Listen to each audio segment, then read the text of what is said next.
सृष्टि बचपन से ही दिखने में सुंदर नहीं थी, लेकिन अमीर बाप की बेटी सृष्टि पर उसकी माँ जान छिड़कती।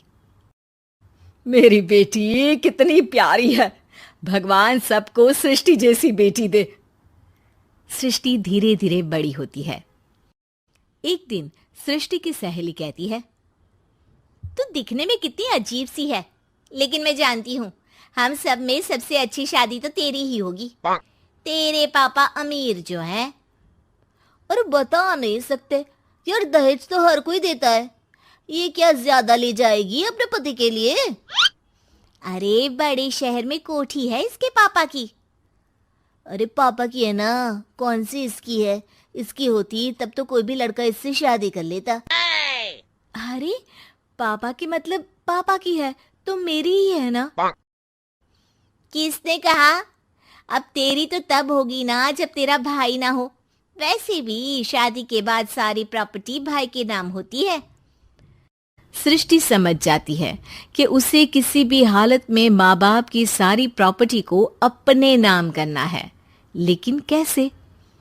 एक दिन सृष्टि का भाई शीनू कहता है, बहन क्या कर रही है? तुझसे एक बात करनी है।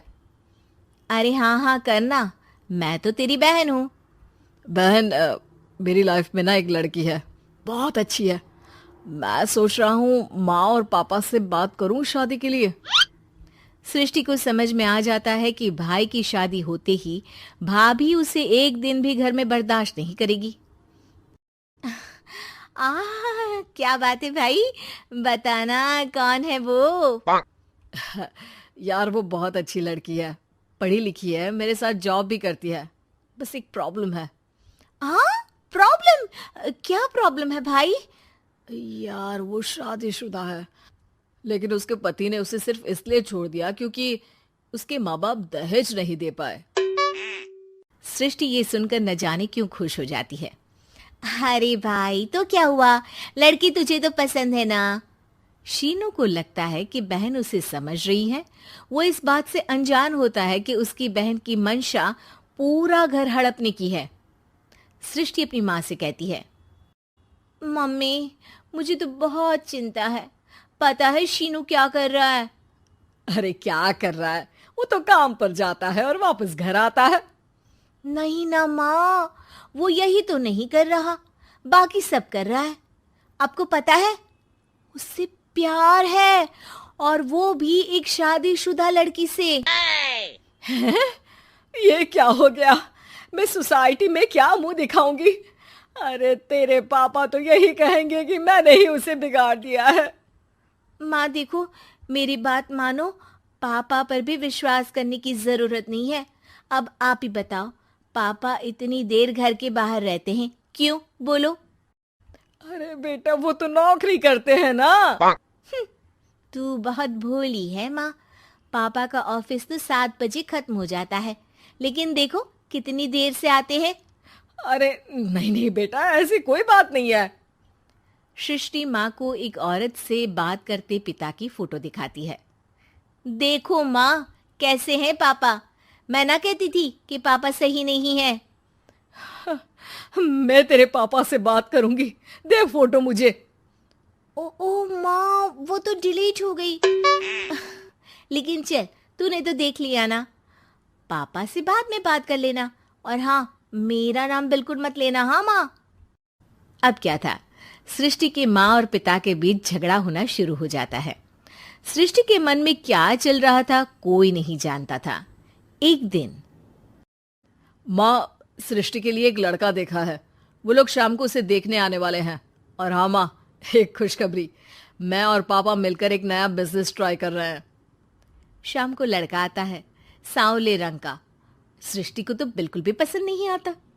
लड़की की माँ कहती है, लड़की का चेहरा तो कोई खास नहीं, लेकिन अगर मेरे बेटे को आप लोग सेटल कर दें तो मैं उसकी शादी आपकी बेटी से करवा दूं। सृष्टि को लड़का बिल्कुल पसंद नहीं था। उसे भाई पर गुस्सा आ जाता है।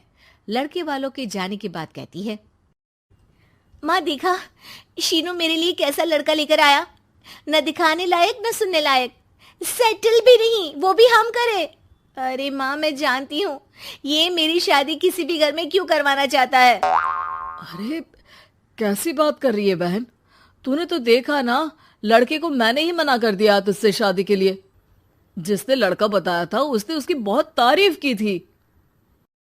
बात आई गई हो जाती है, लेकिन सृष्टि का मन शांत नहीं होता।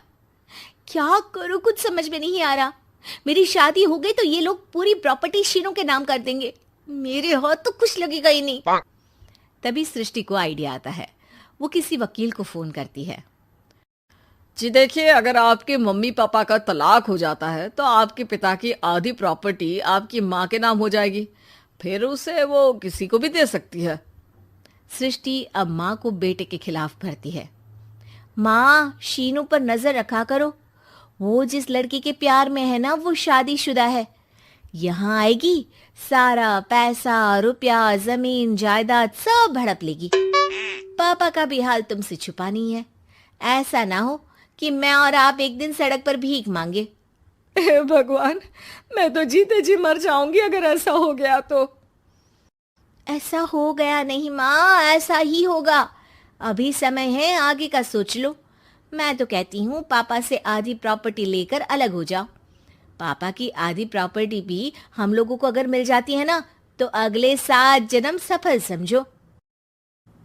बेचारी माँ बेटी के कहने पर पति से तलाक लेकर अलग हो जाती है। सृष्टि अब पैसों से गाड़ी और अपने दूसरे महंगे शौक पूरे करने लगी। उसके दोस्त भी उसके पैसे इस्तेमाल करते। सृष्टि, कल तुम कहाँ थी? मैं सारा दिन घर पर अकेली थी। तो मैं क्या करूं? मैंने ठेका तो नहीं लिया है ना तुम्हें संभालने का। माँ को सृष्टि से ये उम्मीद नहीं थी। वो बैठकर रोने लगती है। वहीं उसका पति यानी कि सृष्टि के पिता आ जाते हैं।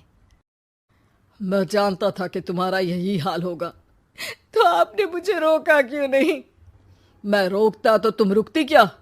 सृष्टि के कहने पर तुमने मुझ पर अपने बेटे पर शक किया, लेकिन तुम ये भूल गई कि कैसे हम दोनों ने मिलकर जीवन में इतना सब खड़ा किया। माँ पति के गले लग जाती है। मुझे माफ कर दीजिए, मैंने आपकी कमाई का एक बड़ा हिस्सा गवा दिया। कोई बात नहीं, तुम साथ हो तो मैं ऐसी 7 प्रॉपर्टी खड़ी कर दूंगा। तभी वहां सृष्टि आ जाती है रोते हुए। माँ, मयंक ने मुझे छोड़ दिया। वो बोल रहा था जब तक मेरे पास पैसे थे तब तक ही वो मेरे साथ था। पापा, माँ, मुझे माफ कर दीजिए।